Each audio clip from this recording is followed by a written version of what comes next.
आशा करता हूं आप सब बहुत अच्छे होंगे। मेरा नाम है सिद्धांत अग्निहोत्री। स्टडी ग्लोस पे आपका बहुत बहुत स्वागत है। तो 11 सितंबर के करंट अफेयर्स हम देखेंगे। चलिए आगे बढ़ते हैं।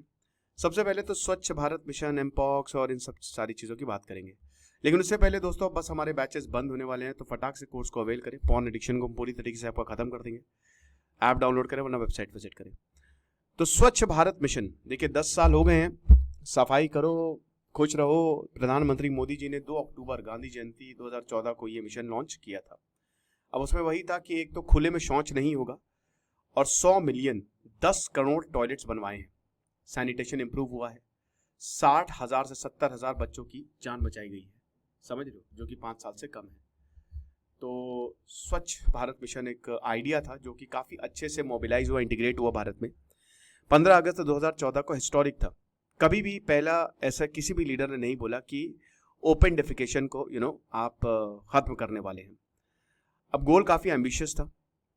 550 मिलियन इंडियंस, देखिए 5 सालों में 550 मिलियन यानी कि 55 करोड़ भारतीयों का नजरिया बदलना था।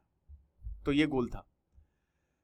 जन आंदोलन के रूप में ये उभरा और उसके बाद नरेंद्र मोदी का ये जो विजन था ये कामयाब हुआ। मन की बात और बाकी हर जगह से ओपन डेफिकेशन फ्री, खुले में शौच मुक्त, इसकी बात की। हिमाचल प्रदेश, केरल, उत्तराखंड, हरियाणा ये पहले हैं जिन्होंने अपने आप को ओपन डेफिकेशन फ्री स्टेट घोषित, फ्री मतलब यहाँ पे नहीं होता खुले में शौच, घोषित कर दिया। फेज 2 शुरू होता है इसका कि जो हमने अचीव किया है उसको मेंटेन रखना है। तो भाई जाहिर सी बात है बहुत सारे इकोनॉमिक एडवांटेज है। यूनिसेफ की स्टडी ने देखा कि जो विलेज जिनको ODF स्टेटस मिल गया है 50,000 महीना उन्होंने बचाया है, क्योंकि मेडिकल कॉस्ट उनकी कम हुई और टाइम भी उनका सेफ हुआ। और सबसे बड़ी बात, जो गंभीर बीमारियां हैं जैसे डायरिया हो गया और भी बहुत सारी चीजें, उससे भी काफी ज्यादा मदद हुआ, क्योंकि वो भी नहीं हुआ। Mahatma Gandhi international sanitation convention 2018 में वर्ल्ड लीडर्स और मिनिस्टर्स 55 देशों के आए और उन्होंने स्वच्छ भारत मिशन की सक्सेस को हेल किया कि बहुत अच्छी बात है ये, ठीक है ना। नाइजीरिया के minister for water and sanitation है, वो भी बहुत ज्यादा इंप्रेस हुए और उन्होंने भी क्लीन नाइजीरिया कैंपेन शुरू कर दिया इस इवेंट को अटेंड करने के बाद। तो एक तरीके से जो लेसन्स हैं स्वच्छ भारत मिशन के, 4 लेसन। सबसे पहले तो वही है कि 4 पीस इनको बोला जाता था: political leadership, public financing, partnership और पीपल्स पार्टिसिपेशन। इन 4 चीजों से भारत स्वच्छ भारत मिशन की ओर बढ़ा। और sustainable development goal 6 sanitation and water access, इसको भी हमने पूरा किया। तो एक बहुत ही सक्सेसफुल और इंपैक्टफुल गवर्नमेंट इनिशिएटिव में से एक था। और उज्ज्वला स्कीम, जन धन, आवास योजना, आयुष्मान भारत और जल जीवन मिशन, ये कुछ और स्कीम्स थी जो यहां पे नरेंद्र मोदी द्वारा या बीजेपी द्वारा लॉन्च की गई। एमपॉक्स का पहला केस भारत में आ गया है। डेमोक्रेटिक रिपब्लिक ऑफ कॉन्गो से ये एमपॉक्स शुरू हुआ। इसकी हम पहले भी बात कर चुके हैं, तो ये आ सकता है एग्जाम में। 1 जनवरी 2022 में एमपॉक्स के जो केसेस हैं वो 121 देशों में पाए गए हैं। लगभग 1,03,048 कंफर्म्ड केसेस और 229 डेथ्स 5 सितंबर 2024 तक कंफर्म हो गई है। अफ्रीका में ये लिमिटेड रहा है। DRC और नाइजीरिया में ही अभी वैक्सीन इसकी वैसे तो नहीं है, ठीक है, लेकिन एमपॉक्स पहली बार 1970 में रिपोर्ट हुआ था। लेकिन अभी जो नया क्लेड 1B, अब ये बहुत डेंजरस है क्योंकि इससे डेथ्स की पॉसिबिलिटी और ट्रांसमिशन भी ज्यादा बढ़ जाता है। ओके, तो साइंटिस्ट वही बता रहे हैं कि कैसे इसको रोका जाए। मॉडिफाइड वैक्सीन अंकारा MVA, ये बावेरियन नॉर्डिक यानी कि डेनमार्क ने इसको प्रोड्यूस किया और दोनों US FDA और यूरोपियन मेडिसिन ने इसको अप्रूव किया है। ये अभी तक हमारे पास वैक्सीन अवेलेबल है। स्मॉल पॉक्स की वैक्सीन भी इसमें इफेक्टिव है, लेकिन क्योंकि मंकी पॉक्स बहुत ही कम केसेस आते हैं तो उस पर कभी ध्यान ही नहीं दिया। फिर LC16M8 है, ACAM2000 है, ये सब भी हैं। और बाकी नई वैक्सीन भी डेवलप की जा रही है। Serum institute of India, BioNTech ये भी कर रहा है। लेकिन एमपॉक्स की वैक्सीन काफी एक्सपेंसिव होती है, $50 से $75 पर डोज। बाप रे बाप, यानी कि लगभग 5,000, आपको 4 से 5,000 से 8,000 के बीच में एक डोज के लिए आपको खर्चा कर सकना पड़ता है। अब देखिए अफ्रीकन कंट्रीज में ये अफोर्ड करना इतना आसान नहीं है, क्योंकि अफ्रीका पूरा कॉन्टिनेंट ही गरीब है, ये चीज है। और अफ्रीका ज्यादातर जो डेवलप्ड नेशन उनके डोनेशन पे निर्भर रहता है। ओके, ये चीज है। तो प्रिवेंटिव मेजर्स लेने चाहिए। एमपॉक्स विरिडे फैमिली का जैसे स्मॉल पॉक्स, चिकन पॉक्स होता है, वही वैसे ही एमपॉक्स है। हाई रिस्क पॉपुलेशन वही है कि जहां पे ज्यादा रिस्क हो उन्हीं को वैक्सीन दें। और सबसे बड़ी बात, प्रिवेंटिव मेजर्स लें। 4 दिन पहले ये दें, जब कॉन्टैक्ट हुआ है उससे 4 दिन पहले ये दें और 14 दिन तक, मतलब अब ये इफेक्टिव रहेगी जब तक सिम्टम्स नहीं आते हैं। सुप्रीम कोर्ट की रूलिंग क्या है एससी जज अपॉइंटमेंट पे, ये भी देखना बहुत ज्यादा जरूरी है। तो सुप्रीम कोर्ट ने हिमाचल प्रदेश हाई कोर्ट को ये बोला है, कॉलेजियम वो होता है जो कि जज कौन होगा, मतलब जो ग्रुप होता है वो जजेस का ग्रुप होता है जो कि जज कौन बनेगा उसको रिप्रेजेंट करता है। सुप्रीम कोर्ट ने Himachal Pradesh high court collegium को ये डायरेक्ट किया है कि जो आपने 2 जुडिशियल ऑफिसर रिकमेंड किए हैं, ठीक है, उनको रिकंसिडर करिए, क्योंकि एक पिटीशन डाली गई थी ऑफिसर्स द्वारा हाई कोर्ट के। कॉलेजियम वो होता है जो कि ये डिसाइड करता है कि जज कौन होगा। अब सुप्रीम कोर्ट का कंक्लूजन ये है कि जो हाई कोर्ट के चीफ जस्टिस हैं, ठीक है, उनका जो इंडिविजुअल लेटर है it did not qualify as effective consultation, ठीक है ना। तो इसीलिए उन्होंने ये बोला है कि जो अपॉइंटमेंट है उसमें कलेक्टिव कंसल्टेशन होना चाहिए। मतलब ऐसा नहीं है कि आप एक ने बोला तो बन गया। क्या इफेक्टिव कंसल्टेशन है, सबसे कंसल्ट किया है कि कौन जुडिशियल ऑफिसर होगा, तो इसको देखना बहुत ज़्यादा ज़रूरी है।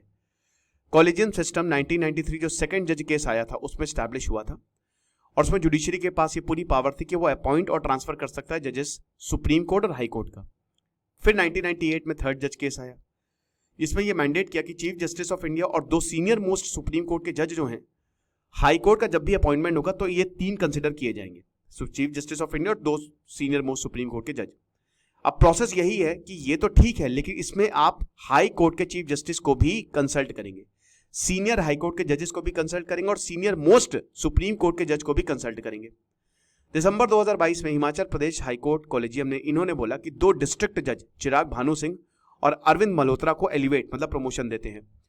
4 जनवरी 2024 को सुप्रीम कोर्ट ने रिकमेंडेशन वापस हाई कोर्ट के भेज दी कि आप इसको रिकंसिडर करिए। अब हाई कोर्ट कॉलेजियम ने 2 जुडिशियल ऑफिसर्स अप्रैल 2024 जिसमें सिंह और मल्होत्रा थे, उन्होंने वो सुप्रीम कोर्ट चले गए और बोला कि देखिए हमारी सीनियरिटी को निगलेक्ट किया गया है, हमसे जो नीचे हैं उनको जो है वो अपॉइंटमेंट दिया जा रहा है, राइट। तो सुप्रीम कोर्ट का भाई देखिए सीनियरिटी के बेसिस पे ही जज का अपॉइंटमेंट होता है। तो इन्होंने बोला कि सीनियरिटी सबसे इंपॉर्टेंट, सेकंड और थर्ड जज केस जो हुआ उसमें सीनियरिटी सबसे इंपॉर्टेंट फैक्टर था। आप किसी को ये नहीं है कि कोई निचला है, मतलब मान लीजिए कोई छोटा है तो आप उसको बड़ा कर दें, सीनियरिटी के हिसाब से ही जो 55 साल का है और जो 53 साल का, तो 55 साल वाले को ही प्रायोरिटी मिलेगी यहाँ पे प्रमोशन के लिए, राइट। तो इसमें यही बोला गया कि इस केस में इसको जो सीनियर मोस्ट डिस्ट्रिक्ट जज हैं उनको ओवरलुक किया गया, उनको तवज्जो नहीं दी गई बल्कि दूसरों को तवज्जो दी गई। तो सुप्रीम कोर्ट ने यही बोला कि केस मेरिट के हिसाब से नहीं या सूटेबिलिटी के हिसाब से नहीं है, ठीक है ना। क्या इफेक्टिव कंसल्टेशन हुआ है 4 जनवरी को जो हमने बोला था कि वापस रिकंसिडर करिए। हाई कोर्ट के चीफ जस्टिस ने लेटर भेजा सुप्रीम कोर्ट के कॉलेजियम को कि जो 2 जुडिशियल ऑफिसर की सूटेबिलिटी है क्या वो सही है।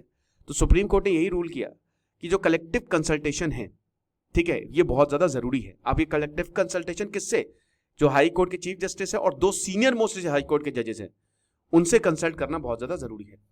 भारत और यूएई के रिलेशन इंटरनेशनल रिलेशन के लिए सुपर इंपॉर्टेंट है। एनर्जी एग्रीमेंट साइन हो गया, क्या बात है। तो जो अबू धाबी के क्राउन प्रिंस है खालिद बिन मोहम्मद बिन जायद अल नाइन और प्रधानमंत्री मोदी जी के बीच में, तो क्या एग्रीमेंट क्या है कि तो एलएनजी सप्लाई होगी Abu Dhabi national oil company और इंडियन ऑयल कॉर्पोरेशन के बीच में। एडीएनओसी और India strategic petroleum reserve limited के बीच में एग्रीमेंट साइन हुआ है और मेमोरेंडम ऑफ अंडरस्टैंडिंग साइन हुआ है ईएनईसी और एनपीसीआईएल। मतलब एक तरीके से मान के चलिए कि सब एनर्जी को ही लेके है। क्या क्या, एलएनजी को लेके, ठीक है, लिक्विफाइड नेचुरल गैस, पेट्रोल को लेके, न्यूक्लियर पावर प्लांट को लेके, और उसके बाद जो ऑनशोर ब्लॉक है जहां से पेट्रोल निकाला जाएगा, ऊर्जा भारत और एडीएनओसी के बीच में भी यहाँ पे एग्रीमेंट साइन हुआ है। तो गुजरात सरकार और Abu Dhabi development holding company, इन्होंने भी फूड पार्क्स भारत में बनाएंगे, ये दोनों मिलकर ये एग्रीमेंट साइन किया है। साथ ही साथ कैसे हम अपनी स्ट्रैटेजिक पार्टनरशिप को और ज्यादा एक्सपैंड कर सकते हैं एनर्जी, ट्रेड, ग्लोबल चैलेंजेस में, उसको लेकर। और पीएम मोदी और जो क्राउन प्रिंस हैं उन्होंने बहुत सारी चीजें डिस्कस की कि ग्लोबल इश्यूज बहुत दिक्कत कर रहे हैं, गाजा की सिचुएशन, द्रौपदी मुर्मू से भी मिले, तो ये सब कुछ हुआ और बोला कि मतलब यहाँ पे जो प्रेसिडेंट है हमारी द्रौपदी मुर्मू, उन्होंने शुक्रिया किया यूएई को कि 35 लाख इंडियंस यहाँ पे रहते हैं और बहुत अच्छे से रहते हैं। पाकी अल नईन ने महात्मा गांधी को राजघाट में ट्रिब्यूट दिया और 3rd जनरेशन यूएई लीडर बने जिन्होंने यहाँ पे पेड़ लगाया। ओके, तो ये चीज़। अभी अपकमिंग भारत और यूएई बिजनेस फोरम की बात करें तो अभी कल जो है क्राउन प्रिंस जो है वो मुंबई विजिट किए, उसमें इंडिया यूएई बिजनेस फोरम में उन्होंने पार्ट लिया। वीटीसी जो है वो लॉन्च हुआ, मैत्री सरफेस, तो ये सारी चीज़ें इंडिया यूएई ने की। आखिरी critically endangered tortoise spotted in Aravallis, क्या बात है। तो जो क्रिटिकली इंडेंजर्ड जो भैया एलोंगेटेड टॉर्टॉइस होते हैं ना, जो कछुए होते हैं, बड़े बड़े थोड़े से कछुए होते हैं, वो विलुप्त हो रहे हैं। अब ये हरियाणा के दमदमा एरिया जो कि अरावली हिल्स में आता है, जो पूरा राजस्थान तक जाता है, दिल्ली से शुरू होते हुए हरियाणा राजस्थान तक जाता है, वहां पे स्पॉट किया गया। ठीक है ना। तो येलोइश ब्राउन का होता है, ऑलिव शेल होते हैं, पिंक रिंग होती है इनके नाक के अराउंड। ठीक है ना। तो इस तरीके का कुछ होता है ये ऐसा। तो इसको जब स्पॉट किया गया तो बहुत अच्छी बात है, क्योंकि ज्यादातर ये डेसिडुअस, साल डेसिडुअस या हिली evergreen forest south east Asia में मिलता है। ठीक है ना।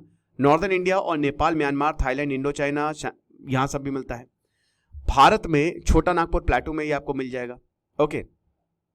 तो टॉर्टॉइस जो है वो सुनील हरसान ने इस टॉर्टॉइस को डिस्कवर किया था। ठीक है ना। प्रोजेक्ट एक चलाया गया था और इन्होंने कैमरास लगाए गए थे इस रीजन में, और ये बोला कि कुछ अनयूजुअल हमको यहां पे देखने को मिला है।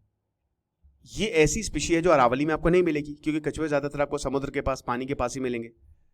तो शायद ट्रेड हुआ होगा, मतलब ट्रेड के थ्रू ये टॉर्टॉइस जो है यहाँ पे आ गया होगा, लेकिन क्रिटिकली एंडेंजर्ड है, IUCN की रेड लिस्ट में ये शामिल है। ठीक है ना। खाने के लिए इसका शिकार हमेशा से किया जाता है, ट्रेडिशनल मेडिसिन के लिए इसका शिकार किया जाता है, और इसकी क्या कहते हैं कि खरीद फरोख्त भी होती है इलीगल। ठीक है ना। अभी करंट सिचुएशन की बात करें तो रिसर्चर्स वही है कि टॉर्टॉइस को छेड़ना नहीं है, राइट, क्योंकि ये बहुत ज़्यादा ज़रूरी है कि इनको बचाया जाए, और ऐसे बहुत सारे कंजर्वेशन प्रोग्राम जो है वो चलाए जा रहे हैं। ओके। तो ये आप देख सकते हैं कि साइंटिफिक नेम इनका एलोंगेटा है, इंडोस्ट्यूडो एलोंगेटा। कंजर्वेशन स्टेटस क्रिटिकली एंडेंजर्ड है, और ये इन जगहों पे मिलता है। अभी ये दमदमा एरिया हरियाणा में मिला है। ओके। ये लेक्चर था, आई होप आपको समझ में आया होगा। Thank you so much.